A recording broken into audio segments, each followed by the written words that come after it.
Hi guys, and welcome back to Mummy Cooks Homemade. This is what we eat in a week, and today here we have some pistachio and cranberry pilaf with some homemade ribs and corn. That was yum. Yum yum yum. And some spinach in there as well. This is a frugal meal recipe. This is the beans. This is the bean casserole. Steve had it that night on pasta. You could have it on jacket potatoes, rice, whatever you like. That is also done as a video, guys. That first part is already up. And this was the second frugal meals. And this was the tuna melt, this one. That is also up. It's part of the same video. There's two videos in one.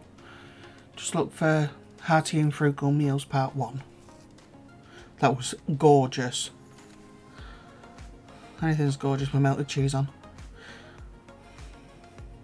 Oh, could just eat that again. And Steve had his with some salad. So this was sausage, leek and egg hash.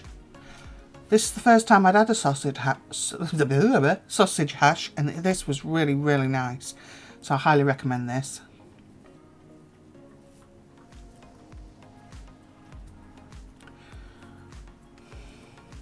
So I finally did a paella. Chorizo, prawn and chicken paella.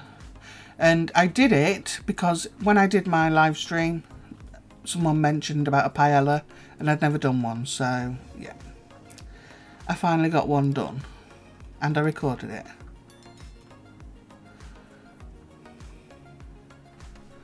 So there you go, and that was very nice. So this is what we had on Sunday. So that's 800 grams of beef. That little bag has been in the freezer.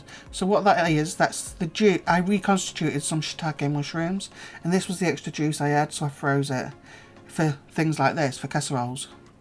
So I did put it into there, and the flavour, wow. I chucked in a load of garlic, as you can see. Put in as much garlic as you choose to.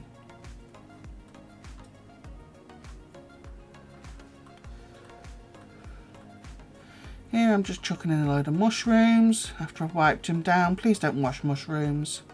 They're sponges, they soak up all that water, and any flavour that you would have got is lost really. You see them parsnips in that bag? Steve went out Sunday morning and bought them, and I couldn't use any of them. Not a single one, because every one inside was mushy on the end. I tell you, vegetables and everything, absolutely disgusting lately. So yeah, I couldn't put no parsnips in here.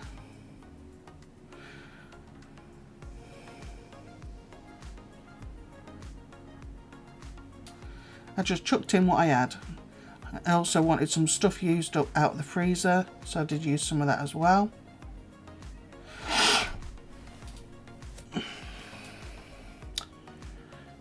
I am going to put my meal plan at the end, but I haven't actually recorded the screenshot of it. So I'll just talk you at the end through the meal plan. There is a couple of reoccurring meals on there because we haven't had them this week, so yeah. So I'm just going to put that on. This I'm going to cook. Some olive oil. Season it. Just going to cook it until it's browned off and the bit of veggies is cooked, and that's that mushroom stock.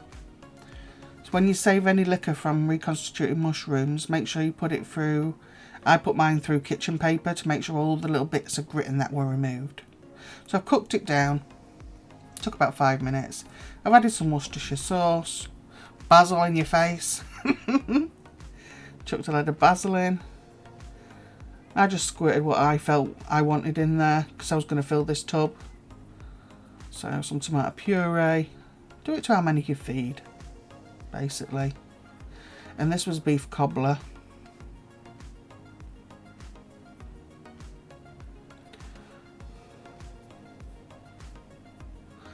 So I think I put in 3 heaping ones. Yeah, just to help it thicken up later on. So I'm going to cook this flour off for a couple of minutes And then I'm going to add some beef stock powder and a couple of measuring jugs full of water.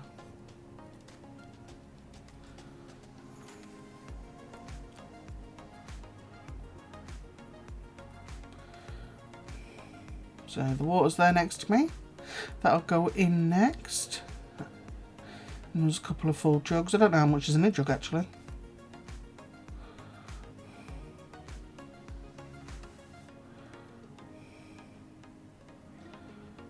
So there's the beef stock powder. I've added some into there to make a paste.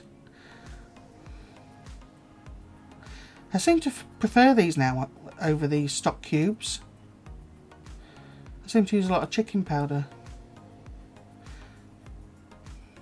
There's plenty of shops you can get these and you can get them on Amazon as well.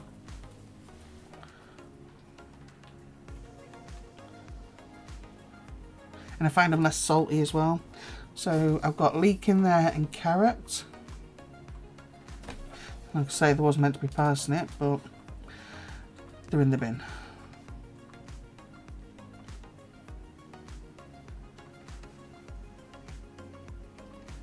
Such an easy throw together meal. I'm trying to get that off the back of the spoon, look. Don't work. So I've just raided my freezer, more veggies. Literally a handful of garden peas. I think it was garden peas. And then whatever's left in that bag of green beans, whole green beans. Chuck them in as well.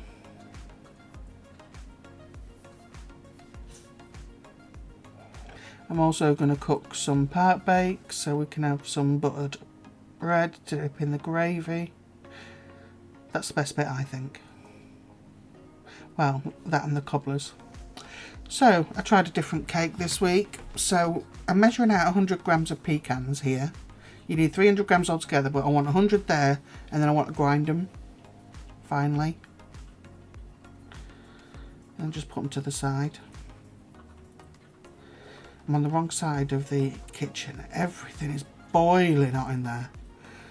So some bits you're not going to be able to see clearly, but I'll give you the gist of it. So 100 grams of those. And I'll just set them to the side. This cake is beautiful. Absolutely beautiful. I'll tell you about the other one in a minute. I really wish I took a picture now. As usual, I've done two cakes. Seems to be the trending thing at the minute with me. Although it ended up so hot. Ooh. So these are dates, and I put 140 grams of stone dates into a pan and boiled it for 5 minutes. Took it off the heat, drained the water out. So light brown sugar. I tend to mix mine with my dark, to be perfectly honest. It was supposed to be 200 grams, but as you can see, that was the most I could get out of it. I have got some more outside, but I'm too lazy to go get it. So 200 grams of brown sugar, 200 grams of butter.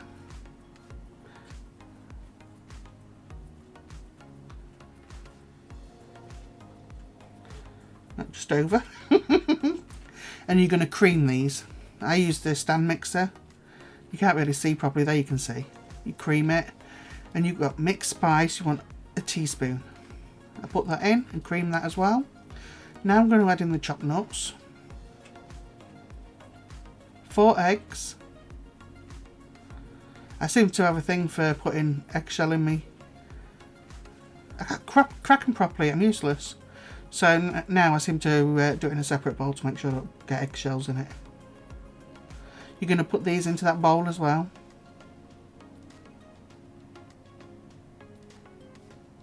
Such an easy cake. And the results, wow. So I'm going to put them in, and I'm going to whip these up as well. So the dates, don't do what I did. Cook these as soon as you weigh them out and allow them to cool.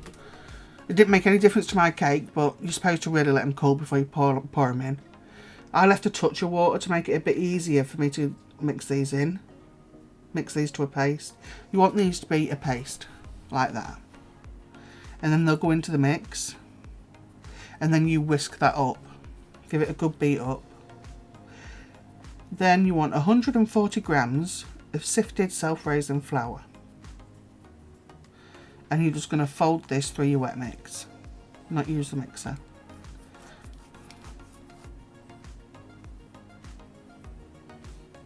Just fold it through.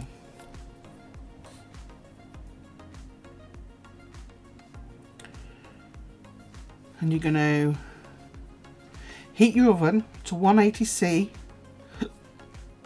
fan, 180C fan, 160C or gas 4. You want a 23cm cake tin, and then just put a liner in it or grease it, however it is you do it. Preheat your oven. I always preheat mine for 15 minutes and I put it on a timer. So all I'm going to do, I've got a square pan and it was perfect size. Did I listen to the size on the actual recommendation? No, but it was the perfect size for this cake.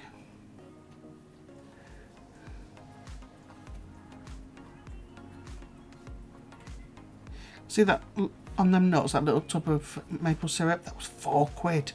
£4 for that little tiny thing. Couldn't believe it. Nearly wet my pants. Good job we don't need much of it for this cake. Anyway, so the other 200 grams of pecans was supposed to be for the top. Oh, my camera's not focusing properly, look. Anyway, all I did was decorate the top.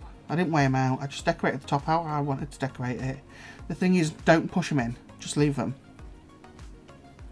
Just make sure they're lay on the top, but just don't shove them in. And then you want to bake this for approximately 40 minutes. Mine took 45. Or until it's risen and golden and the skewer comes out clean. And then on the top, while it was hot, as soon as I took it out, I drizzled over maple syrup. And wow, guys, this was so nice. And then it reminded me, I ain't got the stuff in yet for me Christmas cakes, so I'll have to get that done as well. The smell of it reminded me of Christmas cake. But yeah, if you want to try a different type of cake, this really is nice. That's it when it's cooked, when it comes out. That's how small that thing is, look. But if you're going to use maple syrup, use real maple syrup, guys. And you can see I didn't put that much on. I just drizzled it over while it was red hot. It had a sticky top to it and it had soaked in as well, which was great.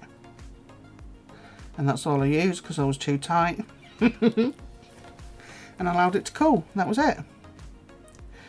So that was the dinner there, all dished up. I did roast potatoes, mashed potatoes, and that was the cobbler, which was the dumplings on top of it. That's what was left. The in-laws took that back with them.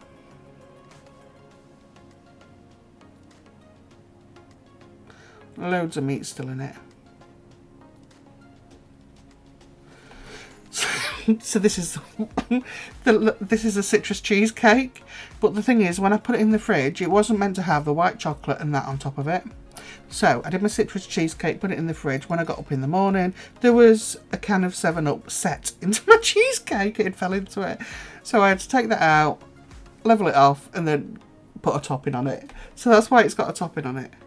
So anyway, going on to the weekly planner, I'll do it quickly. Today, Monday, we've got chips and chicken niblets. Something quick and easy for today because I'm sorting out all the kids' school stuff. Woohoo! I'm so sad they're going back. Anyway, tomorrow is sausage ragu and garlic bread. That's Tuesday.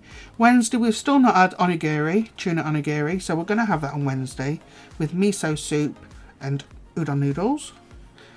Thursday is a chipotle turkey burger and fries. Friday is a chicken and chorizo tray bake. Saturday is lasagna and garlic bread because I've had lasagna on the menu and still not had it. And Sunday, I did have shepherd's pie down for yesterday, but obviously we had that casserole. So I'm going to do shepherd's pie for this Sunday coming with some mini roast and veg. And I finally got some cooking apples thanks to mother-in-law. So it will be a crumble for next week's pudding. And probably some cookies for Amy. So that's it, guys. That's what we had this week. Thank you so much for watching. And I will see you in the comment section. Bye.